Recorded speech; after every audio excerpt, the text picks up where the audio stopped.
and welcome back to my channel where I talk about names and seemingly other things because I've posted things unrelated to names on my channel already.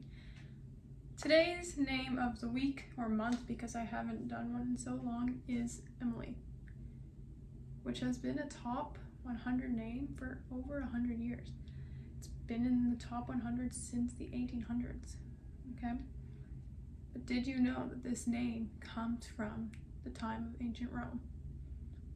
Well, it wasn't like Emily. You weren't walking around in ancient Rome with the name Emily. No, it's way more modern than that.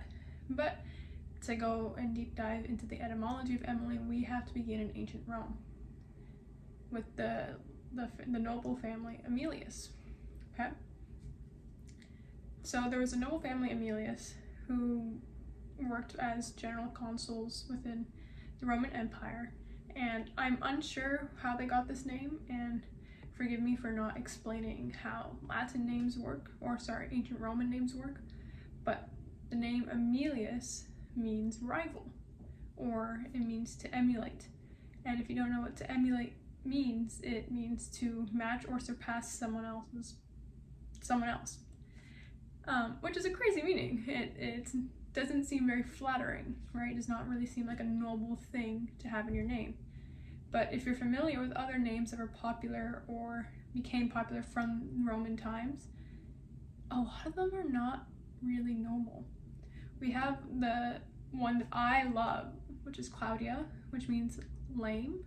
Usually not lame as you're uncool, but usually in the sense where you're disabled. That name became super popular, but came from ancient Rome. Then we have another one, which is Livia. Livia, not to be confused with Olivia, very different meanings. But Livia means to be blue with envy. Another one that became popular during the time of ancient Rome. Now, Aemilius from ancient Rome, I'm unsure when it began to become a first name, but it first began to manifest as Emilia and Emilio, okay? And we have records of people being named Amelia from the 1500s. We have the name Amelia in Shakespeare plays, and we have the name Amelia as a character in the Decameron, which was written, I believe, in the 1300s, which is a medieval book. Okay, so we already have it used as a female and male name. Bump up to around the late 1700s, Emilia begins to become popular as Emily in the English-speaking world. Now, Emilia was usually used in English world, such as medieval England, but not in the way that we would speak English. So, an Old English.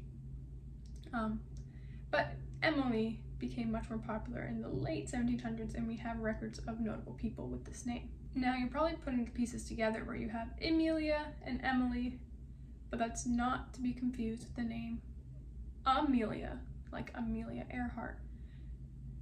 They're very similar, and you would likely think that they've come from the same etymology. But as we've discovered, Amelia likely comes from a Germanic word, amal, which means industrious. So, and that happens a lot with many names. We usually have names from different parts of the world, which will end up sounding super similar or even being spelt the same way, yet mean and come from completely different meanings. And most of the time, as I've researched online, most people giving their kids the name Emily usually try to say it means industrious from like the Germanic side, even though technically it comes from the ancient Roman side. But nonetheless, I think it's a very powerful and strong name. I kind of love that it means rival, but maybe that's the artistic side of me, the storytelling side of me, which thinks that's fascinating. I do love this name. I think it's very beautiful, and it's very popular for a reason. And I think it will become and stay popular for a very, very long time. I hope you enjoyed this etymology video, and till next time, goodbye.